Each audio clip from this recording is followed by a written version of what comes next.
उठ के देखो तो पता चल जाएगा। 4 बजे से और 6 बजे तक का जो समय है ये भजन के लिए बहुत लाभदायक है। इस समय अगर कोई निद्रा में रहता है तो ब्रह्मचर्य से हीन और कई तरह की मानसिक बीमारियां और शारीरिक अस्वस्थता ये आगे चलकर उसे घेर लेंगी। मानसिक बीमारियां, कई तरह से मन डराने लगेगा, कई तरह से मन में ऐसे कुभावनाएं जागृत हो जाएंगी। इसलिए हमारे ब्रह्म ऋषियों ने आज्ञा की है कि 4 बजे से तो उठ ही जाना चाहिए और 4 से 6 के बीच में, मान लो आप 4 से 5 के बीच में सोए रहे तो आप 5 से 6 के बीच में उठ जाइए। 4 से 6 के बीच के समय में आप उठ करके अपनी भागवतिक दिनचर्या करें।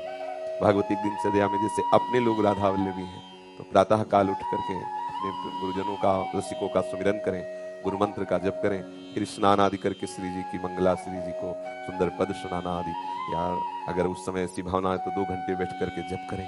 मंगल बेला होती है प्रातः कालीन, उस समय शयन तो कभी नहीं करना चाहिए, किसी को भी नहीं करना चाहिए। वो अपने लिए परमार्थ और स्वार्थ दोनों की हानि करने वाला है। 4 से 6 के बीच में।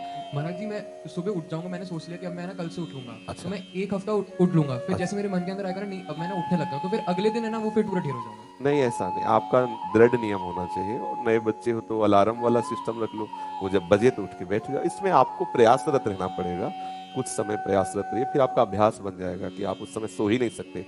जैसे अभ्यास बन जाए ना तो आप सो ही नहीं सकते, मतलब सो ही नहीं, आपका शरीर राजी ही नहीं होगा बिस्तर में लेटना, वो राजी ही नहीं होगा। तो इसलिए नियम बनाओ और नियम पूर्वक चलो।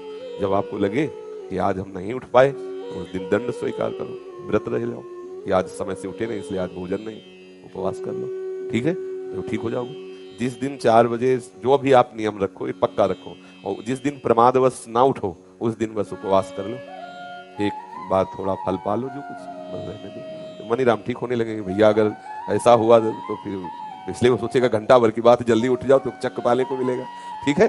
आप